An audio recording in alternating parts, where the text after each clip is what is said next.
welcome to SciLux, the podcast where we talk about scientific developments and technological changes in Luxembourg, as usual powered proudly by Research Luxembourg and recording at the RTL City Studios.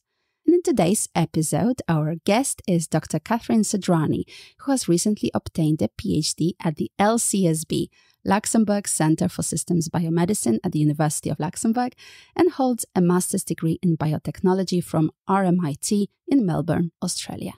Apart from being a researcher, Catherine is also a passionate science communicator, and I hope we will have a long discussion about science communication as well today. Catherine, thank you so much for coming. Thank you for having me. Okay, so we're kind of going back to one of the episodes we already recorded, in the sense that we will be also looking at gut and gut health. So I want to start with the question that probably you hear a lot, because if people don't know much about your field and your subject, then they have heard something about gut health.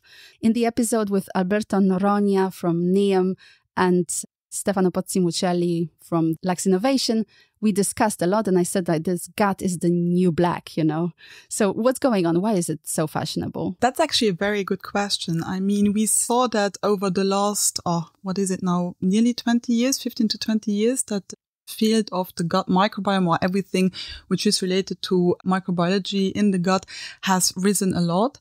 And I think this started all with the Human Microbiome Project, where they wanted to characterize the bacteria or the microorganisms in our gut, and that they saw how vast and complex it is. Once we saw that we have pretty much the same amount of bacterial cells as we have human cells. So it means that they play a huge role. And when looking more and more into it, also into disease patients, they saw that the complexity or the composition of the gut microbiome changes, that it is playing a huge role. And of course, as we don't know much about it, or it's a pretty new field, then the interest in it rose a lot. And I think also why it is so fashionable is when people saw, okay, depending on the diet, we can change it and so on. And for a lot of people, human health is of big interest.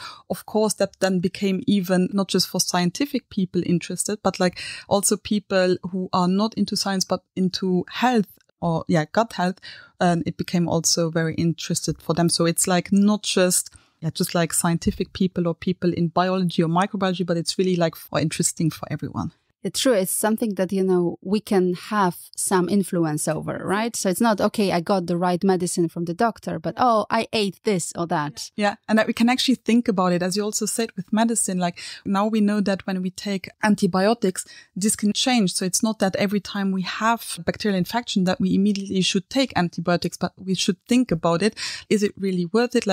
Talking to the doctors, because it can also, let's say, mess up a little bit our microbiome. So it's really important to think about it and think further, because before it was always that bacteria are often seen as bad.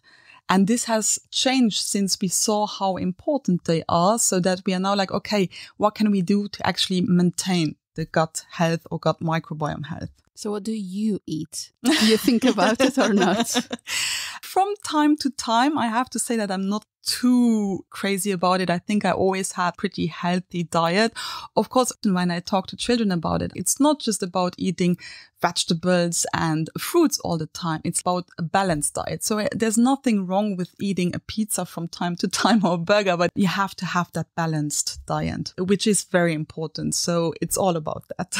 And it's actually difficult to promote this, because this is one of the kind of messages that we get from everywhere. You should eat a balanced diet, right? So you can't sell it this much. If you say, clickbait type of thing, and you say you should only eat this, then people will be more into it than if you just say, moderation. Yeah, but I think if you say that you are allowed to eat also sweets and so on, and that you should not cut anything out, that this is actually what is quite important and interesting also for people, because if they say okay, you are only allowed to eat salads as a diet, I mean, at some point it's getting boring. You want something else. And then you are also craving something else, because of course your gut needs different foods as well. So it's really important to see that you should have a balanced diet. You can eat a little bit of everything, let's say, but it's also very difficult to say, okay, you should exactly eat this, and this is the perfect balanced diet, because every individual is different. Every gut microbiome is different. So it's also difficult to say or impossible to say, okay, this is the perfect way to go. So yeah, it's very personalized, let's say. And that's probably tricky for science communication because, as we both know, you're supposed to say A is B and not, well, maybe sometimes. And also because the gut microbiome field is still quite new, there's still so many things we don't know. Or we have so many bacteria in our gut. So how do they actually work together? And how might they be influenced by the food? Some things we do know, but the whole system, how the whole system works, we still don't know. There's still so many parts we still try to figure out because the field is quite, let's say, relatively new, or like where the interest came is relatively new. So there's still so many things we don't know. So it's really difficult to then say, okay, this is like that. And if you do this, it will be fine. It might not be fine for a different person. So yeah, it's a bit complicated. So let's move to something we do know. So it's easier on you as well. I wanted you to tell us a little bit about HuMiX and what is that and what you've done and where can we find, can we actually see it? No, it's closed behind doors, right? Only for you scientists. Yeah, well, the HuMiX, so to start with what it is. So HuMiX is the short term for human microbial crosstalk model.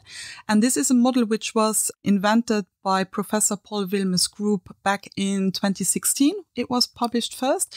So HuMiX is gut on a chip model. So with the interest in gut microbiome, also the interest in gut on a chips increased as well. So HuMiX is a way to mimic our human gut. It is made out of 3 different cell chambers. The top chamber includes the bacterial cells. In the middle chamber, we have the epithelial cells.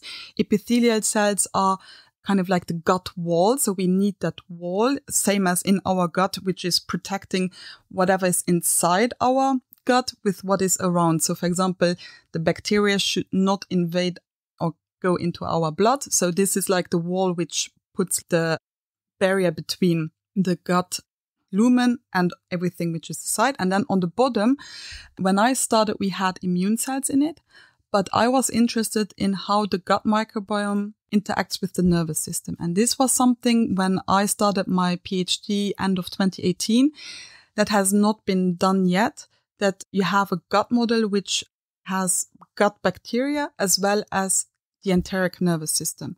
So I decided that I wanted to try and establish the enteric nervous system in the bottom chamber so that we have a model where we can see how the gut bacteria interact with the enteric nervous system. But as this has never been done, that was a quite long process.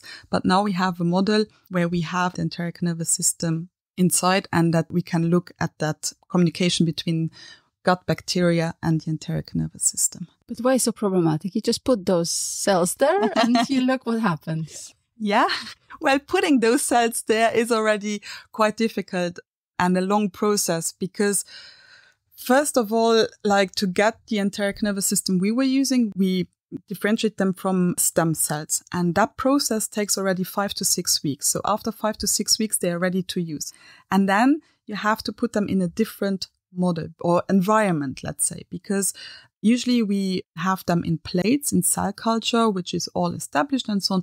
But the HuMiX environment is different because there are different cell types also inside and also how it works. There's, for example, all the time media flow. Media is like, let's say, where the nutrients for the cells come. So there's all the time a little flow in there, which is usually not in cell culture. So all those different factors play a role. Can then the cells survive in there? Will they attach to the surface or not? So it's a long process. And also, how will they react when they are close to other cell types? Because, of course, in the body, in the human body, it does all work. But how does it work outside of the body? How can we make it possible? Because, of course, the body is much more complex. But how can we do it in a simple way, but that it's still working? So that took quite a long time to make it work. But in the end, it did. So yeah, the model works now. Okay, and it's there. But as I asked before and you did not answer, is it actually something interesting to see for the general public or not? Because, would we understand seeing it? To see it, let's say if you're interested in gut models, it's interesting to see how it is made up because The group of Professor Wilmes is the only one so far in the world who has it at the moment. So if you're interested in that model and you want to see it, it's only there where you can see it. You can't see how the different cell types are interacting with each other. And also when the experiment is running, it's all closed. So also for us, it's just waiting that you can finally open, get the cells, and then do all the analysis afterwards and then see the data. But the process itself, of course, when you're into it, then it's like, okay, let's see how it goes. But if you're not into it, it's a spiral shape, which you see where actually the cells are growing. And then it's in a plastic, or now the newer version is in a metallic clamp. And then it's connected to media, to a pump and so on. And that's it. Okay. And then how do you manage to see actually what's going on?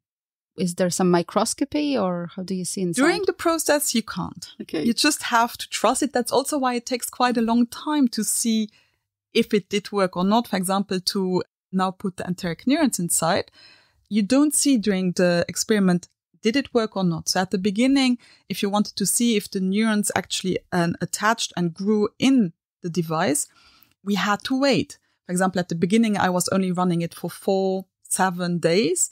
And then I had to figure out, okay, how long can I run them? In the end, we figured out we have to run them for 14 days. So if one experiment, if I started one for 14 days and there might have been an issue and the cells died right away, I wouldn't see it. I would only see it after 14 days. So there's exercise in patience. There's a lot of patience involved and so on.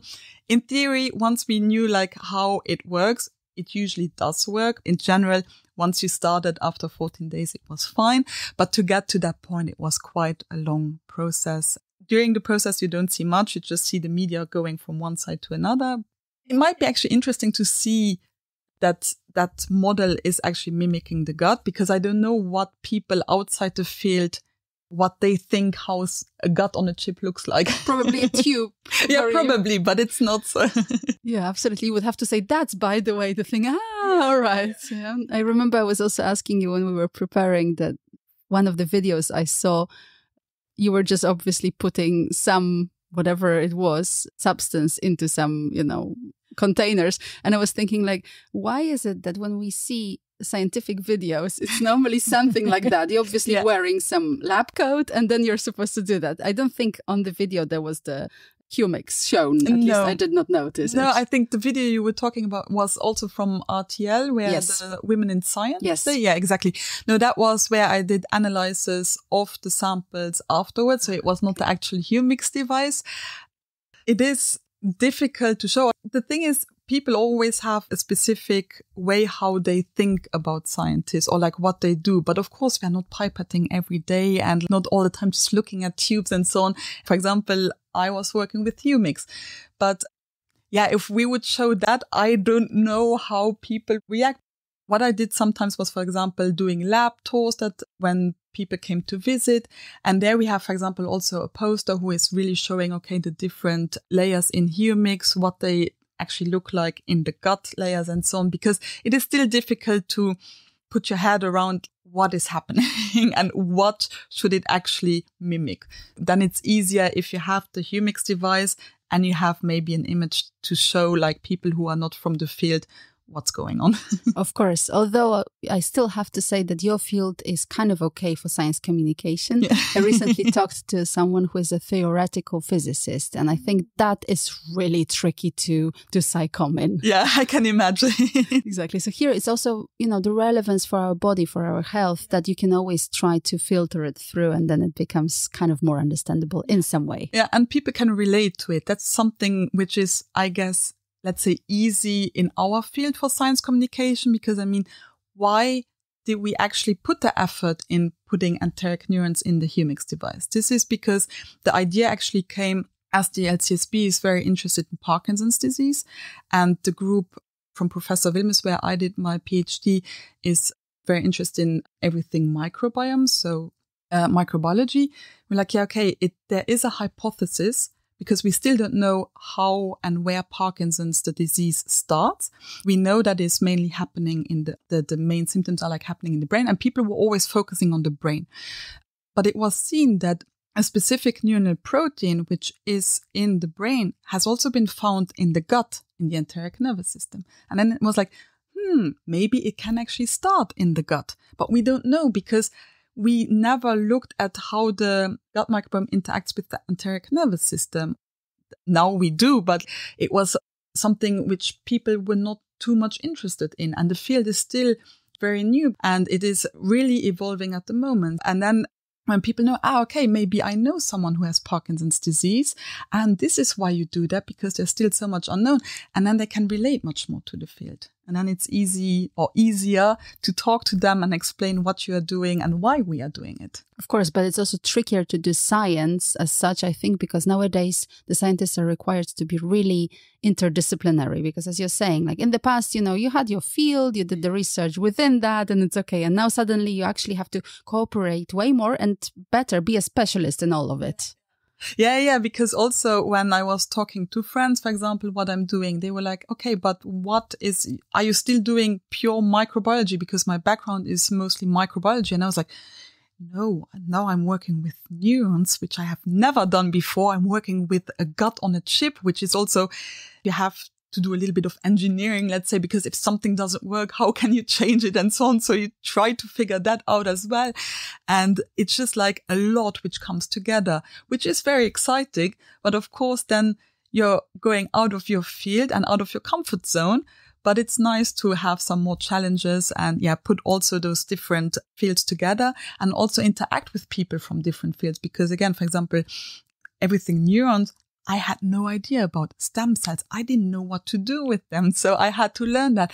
And then we collaborated with someone else from LCSB. And then I got to, interact with other scientists and so on, which was a great experience. And before you tell me a little bit more, because I want to know, of course, what happens next. And I know that you left that after PhD, there's someone taking over, let's say, which is not so easy. But before you tell me that, I think it's the moment to ask you to ask the pub quiz questions. So a little bit, again, relating to people's knowledge and what they know, what they don't know. So as usual, listeners, remember the answer is only at the end. So now we just only ask the question, then we will repeat the question and give you the answer. So listen until the end. Sometimes when we talk about gut microbiome, we hear about microbes, but also bacteria. Is there a difference between microbes and bacteria? Is it the same? What do you think? So that answer, as usual, at the end of the podcast. Don't Google, listen. I know we can find answers everywhere right now, but it's going to be a proven answer because it's coming from an expert and you don't know. Don't ask ChatGPT as well. I should mention that. I need to change right now because it's all about that nowadays. Okay, good. So coming back, I completely don't understand one point. So you put these together in the model. And what are you looking for? Like what kind of interactions? What do you want to see? What can you understand afterwards? I know that this is not what you did because you actually just developed the model. It's not just. It's a lot of work as far as I understand. But of course, it's now to the others who have it to see what kind of interactions we can figure out from it. Or what I can actually also say, because when I started the project, we had an idea what I wanted to do once it works. Unfortunately, I never came that far. But the idea and why we actually made it was, again, it was based on Parkinson's disease. Also at the LCSB, we have a lot of samples from Parkinson's disease. So what we wanted to see is when we have, for example, the gut microbiome from a Parkinson's patient, but then we take the epithelial and the neuronal cells from a healthy patient, do we see changes in the enteric nervous system? Because that was what the hypothesis about the start of Parkinson's disease is. Might it start in the gut if there is a change in the gut microbiome? So if we would take now the gut microbiome from a diseased patient, would we see those changes? Or also the other way around, what if we have a healthy gut microbiome from a healthy individual and we have the enteric nervous system from a diseased patient? Will it go back? Like, will we see changes in the enteric nervous system or not? So that was like really the main questions. We want to see if we change the gut microbiome, will we see changes in the enteric nervous system as well? And then you can go, of course, also to other diseases, because it has also been seen that also other neurological diseases are influenced probably by the gut microbiome, and to see if something happens there also in the enteric nervous system. Because if we go now a step further, there is like that gut-brain axis where they see that a lot happens there.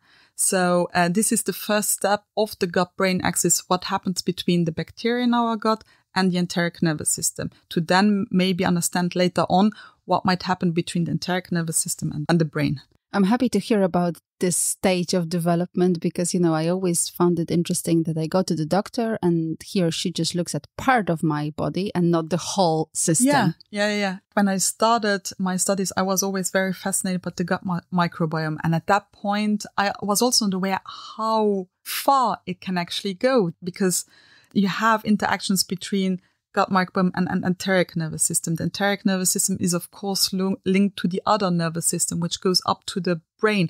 And that this can actually, depending on what bacteria you have in your gut, can actually influence your brain, which is crazy when you think about that. So that's very interesting. And we still don't know everything, or there's still so much to discover, let's say. I'm sure I will be inviting someone else from the lab to tell us, hopefully soon, about some brilliant discoveries. That would be amazing. Yes, I would be really happy to hear that. But before that happens, what is your opinion about posters at conferences when you present?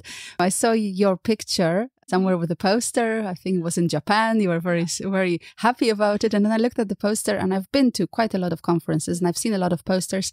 And as a science communicator, I do have certain opinion about them. So tell me, actually, what is the role of a poster at such conferences? It's kind of a spark to start a discussion about your research, I guess. Exactly, because a conference, let's say the main big two parts where you can promote your science is either you give a talk or a poster. Of course, the talks are always very limited and so on. So especially young scientists are mostly getting the opportunity to show a poster, make a poster, stand next to it, and hope that people show interest in it. So you should be putting glitter on it or something. I mean, it's very, let's say, as an individual, if you get attracted to a poster or not, because what is a good poster or not? For example, I can imagine if you would put glitter on it, there will be probably a few people who are like, why did you put glitter on it? This is pretty cool. But others are like, she's not serious enough.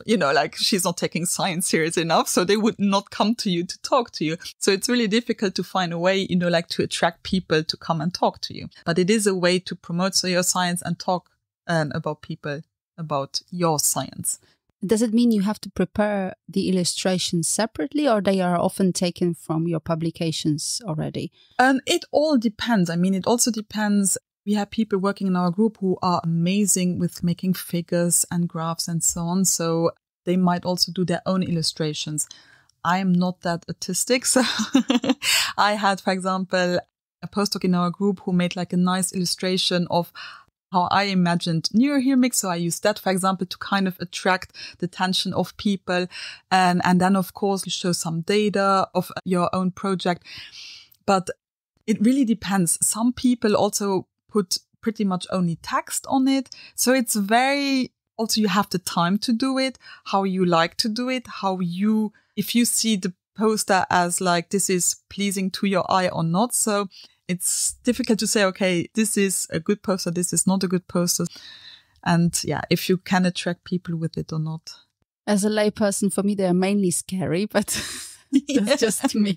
It's probably too many, footnotes and stuff going on there. And then I look at the words and I've never seen them before. And I'm like, okay, picture. Oh, but this is a graph that I don't understand. Okay, I'll just go somewhere else. But that's just me. Obviously, you're doing it for people who are specialists in the field, not for me. Yeah, but it depends because, sometimes, again, as often our projects are very interdisciplinary. The conferences you might not like that your project fits completely into that field. So also the other projects might be also not completely your field. And for me, for example, I always try to put not too much on a poster because I get always scared when there's too much text and too many data. And I'm like, where should I start? And then maybe the person is currently not there, so they can't explain. And then I go to the next one. So I try to keep it rather, let's say, simple and pleasing to the eye, in my opinion. I think when you have the possibility to attract people, then it's also easier when you can actually talk to them. And that's, I think, the most important part, because when you don't talk to them, it's really, they pass by and nothing much happens. But if you talk, that's the important and exciting part where you then can actually talk about the science. They might have questions where you haven't thought about it and so on. So, yeah. Yeah, that is an important part of doing science, talking to each other as well, for sure. Okay, you said artistic part, so I have to ask about one of the science communication projects you participated in. So the series of comics. Yeah. Right, you're looking at me, where is she going? Yes, the comics. I already discussed it with some of my guests because, of course, there are quite a lot of different ones that have been done and some of my guests have participated as well. So how was this experience and what was the comic about that you helped or chipped in? Yeah, so I was part of the comic L'Exploration Volume 1, which was made during 2020. And we were always, I think, 3 to 4 people on one comic. The challenge was actually that the comic had to be only 2 pages. So it's like, how do you get like a message across in 2 pages? And our group, we decided to actually take the gut microbiome as our topic. The audience should be rather teenagers, let's say. So we also talked about diet. And the comic message was that you have to have a balanced diet, because the main comic was that someone from another planet came to Belval as an exchange semester and she enjoyed pizza that much that she was only eating pizza all the time. And then her stomach ached all the time and she was like, oh no, what's going on? And then her friend, who was made kind of out of water, went into her belly to check what's going on. And he saw that there was a huge mess and there were like bad bacteria in there hurting her and her gut and everything. And that when he came out, he understood that, okay, he was talking to the good bacteria and they were like, yeah, we are starving here because only the bad bacteria are eating all the time the pizza. We need something else. And that's why so many of us are already gone.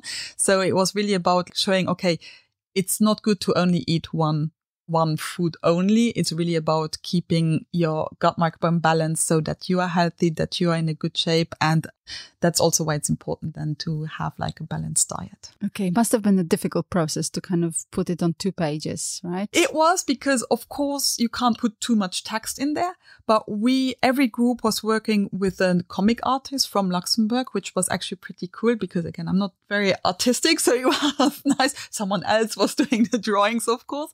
And that was very interesting also to see the evolvement over time from the idea to, okay, how can we maybe put it into 2 pages, the different pens, because that was then also like we had to learn about, how are comics actually made, because you're also not putting 50 panels on 1 page and so on. So it was very interesting. But in the end, we made it. And I was very happy to be part of this. Did the artist understand what you meant? Because I think this is also crossing to another world. So we also had, of course, meetings with him, so that sometimes when he draws something which was not, let's say, making sense in a scientific way, that we could also say, maybe make it different. And also like the first step was to really explain what our message was to the artist so that he also understood what was going on. But that was really an amazing project. I really enjoyed it a lot. And you can still find those for sure online. You can download them online. And sometimes I notice also during some conferences, maybe more kind of, science festivals, whatever, you can also find. But most probably the latest. The latest probably, yes. Because let's say the older ones, I don't know if they are still too many around, that I'm not sure. But you can definitely find them online. They are still, I think, all the volumes are online, so they can be found online. And for sure, you can also participate in some of the workshops, sometimes where you are as well. And I just wanted to ask you, because as I said, you're passionate about science communication. What's so cool about it? Why do you like it? It's tricky. People don't get what you're saying. You have to water down your message. You can't be precise. Yeah, but true. That's like being precise. And so, I mean, we are still precise, but in a, let's say, easy way. So most of the science communication I did was more related to interacting with a younger audience, not that much with older people, but more like with the younger audience. And also doing like little workshops and so on. And what I always enjoyed most is when you see that excitement in their eyes, when you saw, okay, I got the message across and they are enjoying. And also when they start questioning and starting to ask more questions, because sometimes you have like a 7 or 8 year old and they are asking questions. And you're like, I didn't think of that. So it can be also very rewarding, let's say, to talk to other people and especially younger people, because they see the things also differently. And yeah, for me, science, I have been fascinated by science since a very young age. And just to give something back and also show them that this is actually a way they might go into if they really want to do that. And if they are passionate about it, it's something just I really enjoy. And I mean, science is everywhere. Yeah, it's so fascinating. And in whatever field you go, if it's like math, physics, biology, chemistry, it's just like history as well. Don't forget about humanities. More into life sciences, history and all of those, of course, as well. But it is amazing. I mean, but of course, it's the science communication, not the problem, but like to get the message actually across, it's tricky. So if you are able to do that and invest some time into realizing how you should talk to non-scientific audiences, it can be very rewarding. So I really enjoy that. I know it's not for everyone, but I really enjoy it because I'm passionate about science. So just, give that back. It's kind of cool. I know what you mean. For me, the problem is normally that there's just too much to know and not enough time. And especially when I'm preparing for the interviews and, I just kind of get into all those worlds. And then I discover some scientific journal I had no clue about. That is so interesting. That kind of gets you closer to, I don't know what, but somehow you solve at least one mystery that you didn't know about before. Yeah. And I mean, it's very important to keep it also understandable for other people because, again, for the younger audience, if they understand what you're saying, that's then also where they start questioning. Because if they don't understand anything what you're talking about, then what questions should they ask? And I think science and especially research, it's all about, having questions. And this is very fascinating. And I think it's exactly what you say, like when you have that passion and then you get into maybe a complete different topic than you have any knowledge about. And then you start reading, you understand, you ask more questions, you go further and further. And then you, it's like a black hole. You can't get out of there. You just go further. And at some point you're not at the topic where you actually started, but it's still so interesting. And it's an amazing world. So yes, totally. But then also, as you said, there's always this problem of the message. So if you are communicating, you need to think, okay, what do you want people to take away from the moment, right? So for example, I know that you were there, was it Researchers' Days or Science Festival? Yeah, last year in the Researchers' Day. Yeah, exactly. And it was, again, some kind of a gut microbiome discussion, right? So what is the message? Is the message as simple as don't eat pizza, as in the comic? Or is it, you're trying to go deeper? What is the level where you stop? Well, it always depends who your audience is. I mean, how far you can go. For example, for the Researchers' Days, we knew it were high school students, or we should focus mostly on high school students. The second day, there were also families, but let's say we try to keep it a little bit higher. So we had, for example, also microscopy, that they could see what's, for example, in a yogurt, that we have bacteria in the yogurt. And then also we had like a little workshop where they could extract, let's say, DNA from their saliva. So they spit into a cup and then in the end you could actually see the DNA floating in there, because there we went further than just like talking about bacteria or microorganisms. We went also to DNA, what's inside and so on.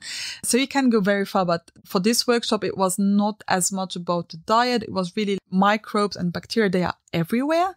Often in people's head, they are still those bad bacteria, to also show them, no, they are not all bad. They do have an effect on us, a beneficial effect, and that without them, we wouldn't be able to survive. And just, to show them that they are everywhere, not just in and on our body, but also in an environment and so on, and in our food and things like that. So it went really a little bit further, let's say.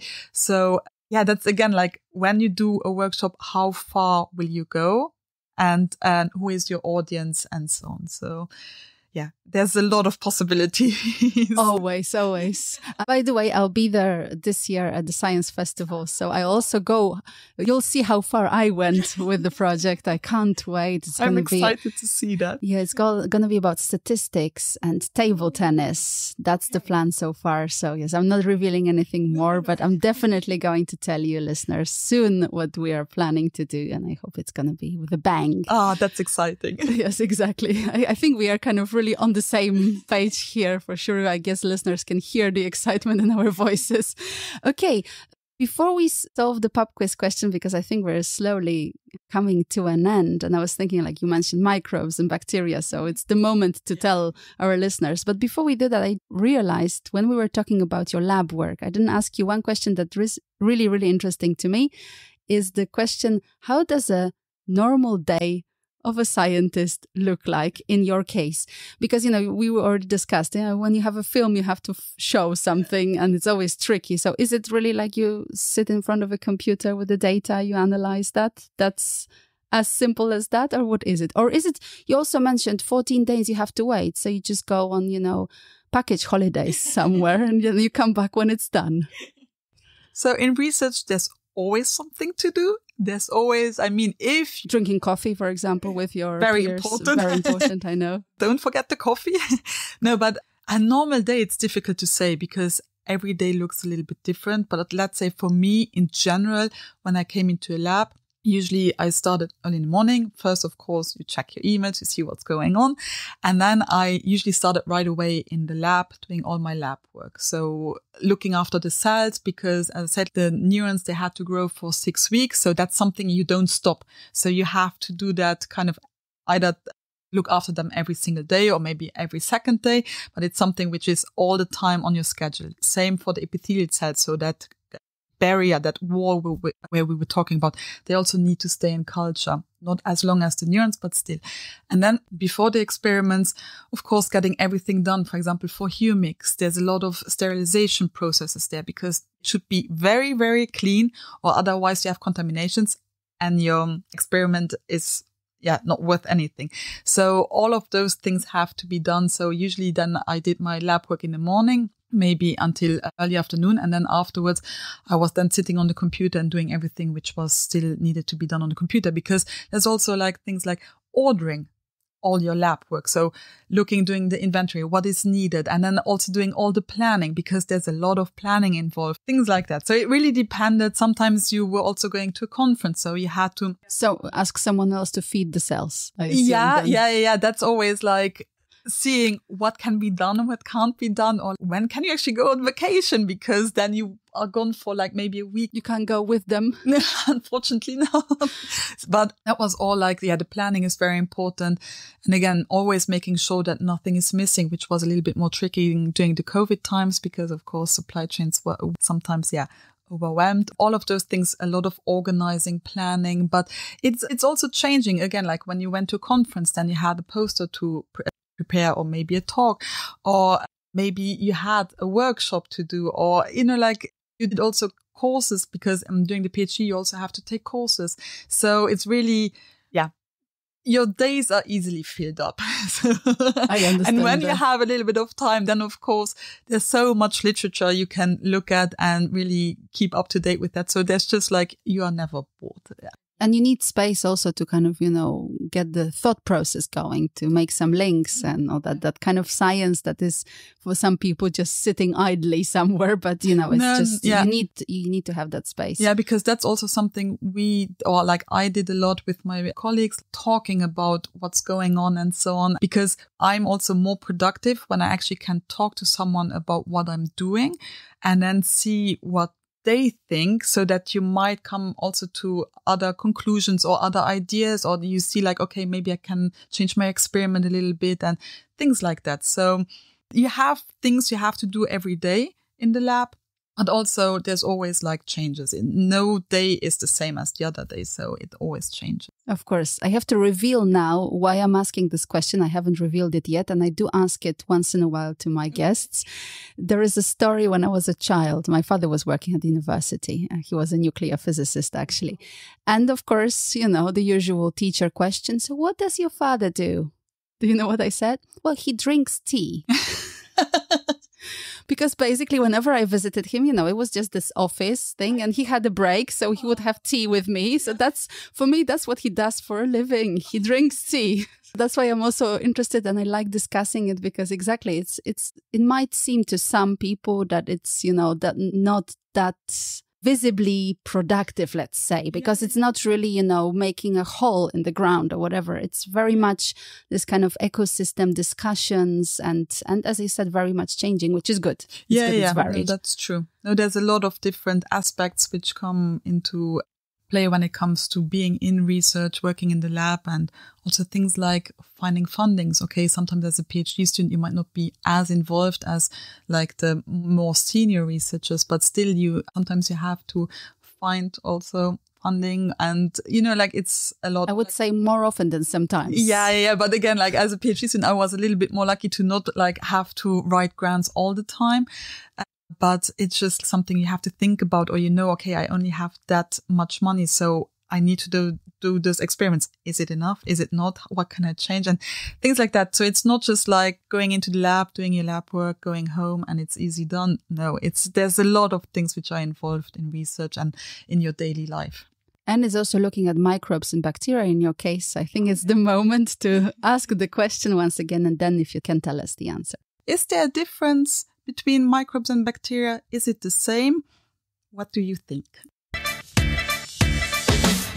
Let's say every bacteria is a microbe, but not every microbe is a bacteria. So microbes is kind of like the group of microorganisms, which not only include bacteria, but also, for example, viruses and fungi. But so every bacteria is a microbe, but not every microbe is a bacteria.